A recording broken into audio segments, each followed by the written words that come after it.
Assalamualaikum warahmatullahi wabarakatuh. Nama saya Udiana Wahyu Anissa, NIM A510190182 dari kelas 3M. Di sini saya akan menjelaskan tentang masalah sosial pada anak SD. Permasalahan sosial merupakan pencapaian kematangan dalam hubungan sosial. Dapat juga diartikan sebagai proses belajar untuk menyesuaikan diri terhadap norma-norma kelompok dan tradisi. Anak dilahirkan belum bersifat sosial dalam arti dia belum memiliki kemampuan untuk bergaul dengan orang lain. Untuk mencapai kematangan sosial, anak harus belajar tentang cara-cara menyesuaikan diri dengan orang lain. Kemampuan ini diperoleh anak melalui berbagai kesempatan atau pengalaman bergaul dengan orang-orang di lingkungannya, baik orang tua, saudara, teman sebaya, atau orang dewasa lainnya. Apabila perkembangan sosial tidak terlaksana secara baik, maka akan mengakibatkan permasalahan sosial yang dihadapi oleh anak.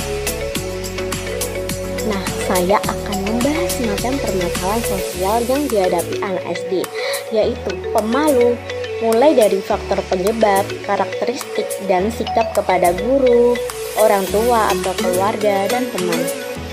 Faktor penyebab pemalu, yaitu yang pertama, kurang terampil dalam berteman.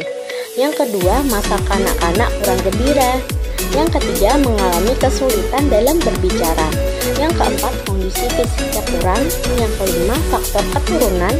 Yang keenam, perasaan rendah diri. Yang terakhir, pola asuh yang kurang tepat. Karakteristik pemalu yaitu menghindari kontak mata dengan orang lain, tidak banyak bicara, tidak memiliki keberanian untuk tampil di muka umum. Sikap pemalu kepada teman. Yang pertama, melakukan pendekatan atau perkenalan. Yang kedua, mengajak berinteraksi. Yang ketiga, memberi pujian. Yang keempat, mengajak bergaul atau bermain. Sikap pemalu kepada guru. Yang pertama, melakukan pendekatan. Yang kedua, memberi pujian.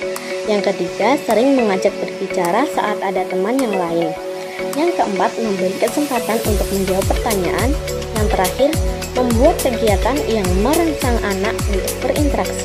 Sikap pemalu kepada orang tua atau keluarga. Yang pertama, melatih anak bersosialisasi. Yang kedua, memberi pujian. Yang ketiga, menumbuhkan rasa percaya diri kepada anak.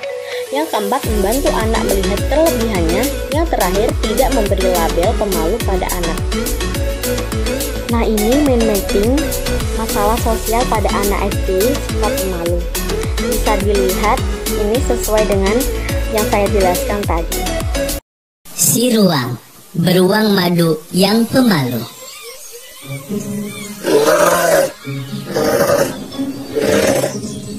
Si ruang berdiri di dekat pohon besar. Tiba-tiba, Mumu Musang datang. Hei teman!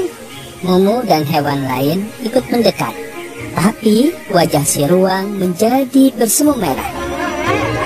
Boleh kita berteman? Kata Mumu menyelidik. Ruang semakin gugup dan bukannya mendekat, tapi ruang malah kabur memanjat pohon. Hewan-hewan yang lain sangat kebingungan dan mereka sangat kecewa karena ruang tidak mau bertemu dengan mereka. Suatu hari teman-temannya datang menghampiri ruang. Tapi lagi-lagi saat disapa, ruang lari ke atas pohon dan dia diam di atas pohon. Karena sikapnya yang pemalu. Cukup sekian yang dapat saya sampaikan. Kurang lebihnya mohon maaf. Semoga materi ini dapat bermanfaat bagi kalian. Wassalamualaikum warahmatullahi wabarakatuh.